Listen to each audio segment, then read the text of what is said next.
Ẹ̀yin èèyàn Ọlọ́run, mo kí yín káàbọ̀ sínú oṣù kẹsàn-án, oṣù rere, oṣù September ti ọdún 2024.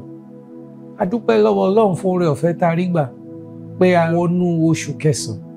Mo dẹ̀ gbàdúrà pé bá a ṣe ti rí oṣù kẹsàn-án yìí, à á rí ìparí ọdún yìí ní orúkọ Jésù Kristi.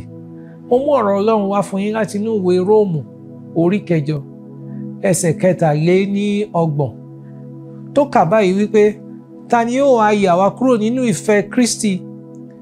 Ṣé ìpọ́njú ni, tàbí wàhálà, tàbí inúnibíni, tàbí ìyàn, tàbí ìhòhò, tàbí ewu, tàbí idà? Ẹ̀yin ọmọ Ọlọ́run, tí wọ́n bá wo ohun tó ń lọ ní orílẹ̀-èdè yìí, ó ṣeé ṣe kí wọ́n máa ní ìjọ Ọlọ́run sì fẹ́ràn mi.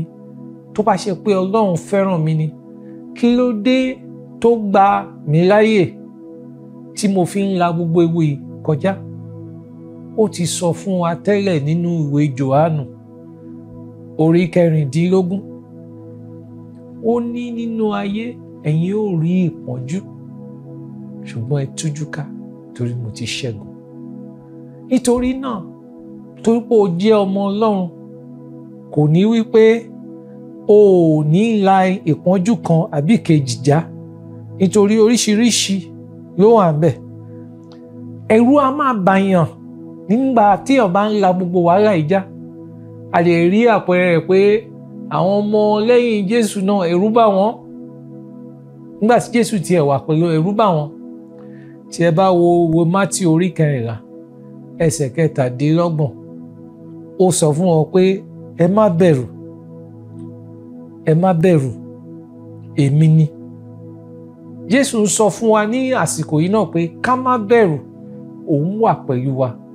Ó sì dá mi lójú wípé Ọlọ́run á jẹ́ kí ó ṣeé ṣe fún wa nínú oṣù yìí. À á rí ìyípadà sí rere, àlàáfíà á dé bá wa. Ohunkóhun ò ní yà wá kúrò nínú Kristi. Ìfẹ́ Kristi á túbọ̀ máa gbèrú sí nígbè ayé wa. À á lọ nínú oṣù yìí, à á ṣẹ́gun. Gbogbo ohun tá a bá dáwọ́lé yóò yọrí sí rere. Ojú rere Kristi a máa bá wa lọ, a máa ṣamọ̀nà wa. Yóò dára fún ọ ní orúkọ Jésù Kristi. Àmín.